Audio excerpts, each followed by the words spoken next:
नरसिंह, तू जानकीचा विचार करावास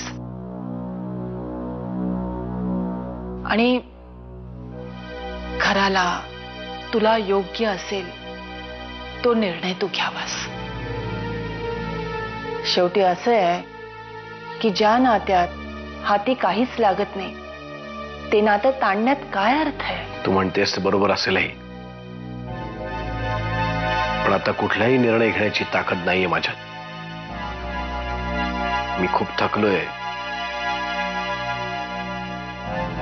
डोक्याला मुंग्या आल्यासारखं वाटतंय।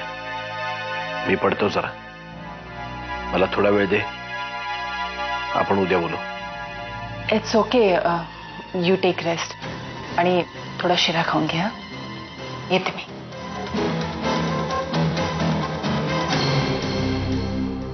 आमच्या रमावतीच्या घराचं लाईट आणि पाणी बंद केलंय आणि हे सगळं प्रकरण त्या नीताताई आणि अहिल्याताईंनी मिळून केलंय।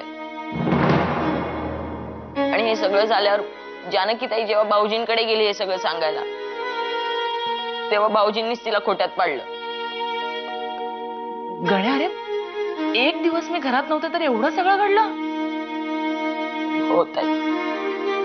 आपले साहेब सक्रिय राजकारणातून निवृत्त होण्याच्या विचारात आहे आणि त्यांचा विचार जवळजवळ पक्का झालाय। वाकनीस, तुम्ही काय बोलताय कळतंय का तुम्हाला? वामनराव, मी त्यांना समजावण्याचा खूप प्रयत्न केला पण ते माझं काही ऐकतच नाहीयेत। त्यांचा विचार जवळजवळ पक्काच झालाय हो।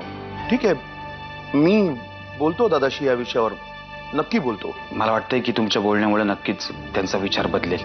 मी बोलीन दादाशी। Thank you, bye.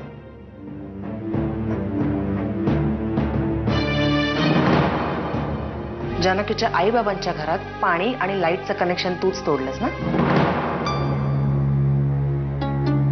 एवढा दुष्टपणा? अगं, बाबांची मैत्रीण म्हणवतेस ना स्वतःला, आणि त्यांच्याच नातेवाईकांच्या बाबतीत इतका वाईटपणा आहे तुझ्या अंगात? सगळं करून सवरून वर बाबांच्या पुढ्यात तू जानकीलाच खोटं ठरवायला निघालीस? अहिल्या काकूला तर मी चांगलीच ओळखते। या सगळ्या कारस्थानात ती तुला साथ देईल याची खात्रीच होती मला। पण एक लक्षात ठेव,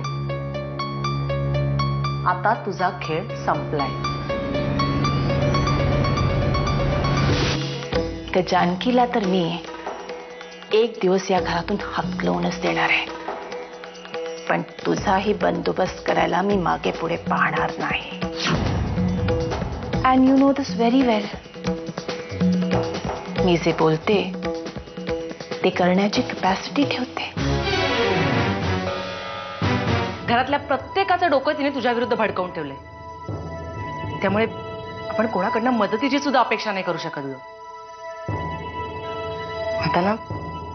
आता आपण तिला तिच्याच भाषेत उत्तर द्यायला पाहिजे।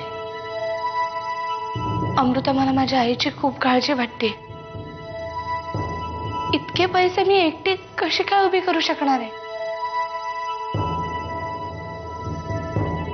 जानकी, अगं तू पैशांची काळजी नको करूस, मी आहे ना, मी करते काहीतरी व्यवस्था। राजकारणात काही चुकीचे लोक आहेतही, नाही म्हणत नाहीये मी, पण म्हणूनच अशा वेळेला तुझ्यासारख्या नेत्याची गरज आहे।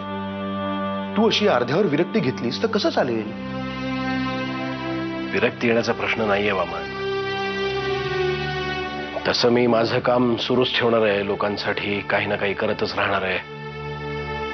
फक्त सक्रिय राजकारणात राहून शत्रूचा मुकाबला करण्याची मानसिक तयारी नाही आता माझी। कुठेतरी हे सगळं थांबायलाच हवं असं वाटतंय। नर्मदाचे मी एक वेळ समजू शकत होते, पण ती गेल्यानंतर नसीमाने हिच्याशी लग्न करावं? कोणचा भूत सवार था उसके सर पे? म्हणजे तुम्हाला काहीच माहित नाहीये का? अहो, ही खूप मोठी आणि इंटरेस्टिंग स्टोरी आहे। कदाचित याच्यावर पिक्चरही काढता येईल। मला वाटतं तुम्हाला सगळं सुरुवातीपासून सांगावं लागेल।